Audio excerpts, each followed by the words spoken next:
Bonjour à tous. Saviez-vous que dans une cellule végétale, l'eau constitue le composé majoritaire du cytosol, lui-même délimité par un plasmalème et une paroi pectocellulosique. Ce réseau membranaire forme à la fois une barrière physique et un milieu intense d'échange d'eau et de la matière de cette première avec son environnement. 16 phénomènes de transport sont régis par la loi du potentiel hydrique. Afin de comprendre ce mécanisme dans le milieu biologique, il faut d'abord l'analyser dans un modèle artificiel. Donc, l'objectif de cette vidéo est de définir d'abord la notion du potentiel hydrique, déterminer ses composantes et enfin l'expliquer dans un modèle artificiel. Premièrement, c'est quoi un potentiel hydrique ?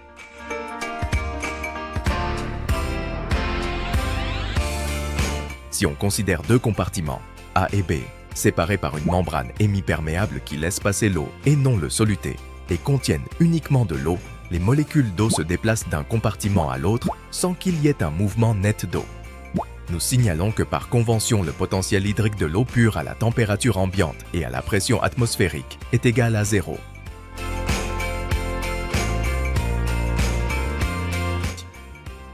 Lorsque l'on ajoute un soluté dans l'un des compartiments, ici le compartiment A, l'énergie cinétique des molécules d'eau diminue, et celles-ci ont tendance à s'associer à la surface des molécules de soluté. On observe alors un déplacement net de l'eau du compartiment B vers le compartiment A, c'est-à-dire du milieu hypotonique, B, à faible concentration vers le milieu hypertonique, A plus concentré. En effet, les molécules de soluté exercent une force d'attraction sur les molécules d'eau, limitant leur mobilité, contrairement aux molécules d'eau pure, libres de se déplacer.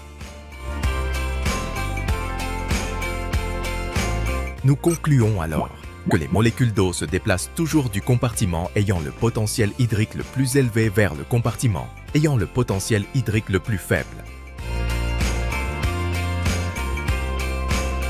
Toute substance en solution aqueuse, qu'elle soit molécule ou ion, exerce une force d'attraction sur les molécules d'eau. Ceci dit, que plus la solution est concentrée, c'est-à-dire hypertonique, plus cette force est élevée et moins les molécules d'eau ont le pouvoir de la quitter. Le potentiel hydrique représente donc la capacité de l'eau à quitter un compartiment X. Par définition, il est égal, mais de signe opposé, à l'énergie qu'il faut appliquer pour libérer un gramme d'eau.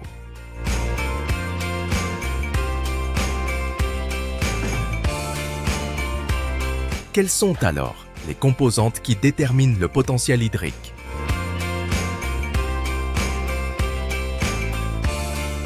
Le potentiel hydrique est égal à P plus S. P est le potentiel de pression. Il représente la pression appliquée à la solution. Elle est positive si la pression appliquée est une force de compression et est négative si la pression appliquée est une force d'aspiration, et donc ce cas, elle est appelée tension. S est le potentiel osmotique, toujours négatif. Il représente les forces d'attraction du soluté sur les molécules d'eau. À la pression atmosphérique P est égale à 0 et S égale à moins RTC.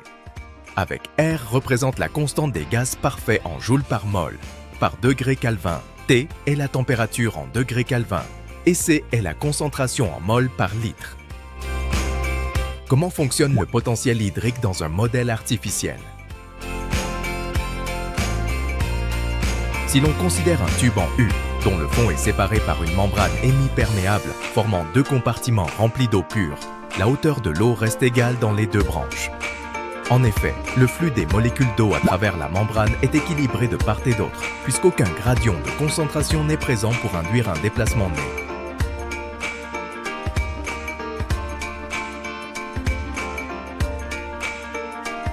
Si on ajoute un soluté dans l'un des compartiments, l'eau va alors naturellement migrer depuis le compartiment contenant l'eau pure vers le compartiment contenant le soluté, dans le but de rétablir l'équilibre. Ce déplacement crée une différence de hauteur.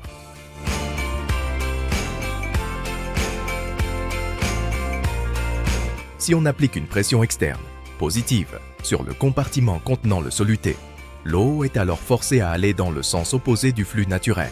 On parle donc d'osmose inverse. Dans le cas contraire, si on applique une pression négative, force d'aspiration appelée encore tension, Celle-ci sera en faveur du déplacement de l'eau dans le sens du flux naturel et elle va le renforcer.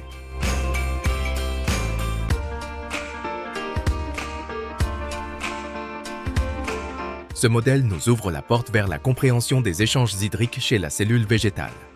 À bientôt dans la suite de notre exploration du monde végétal.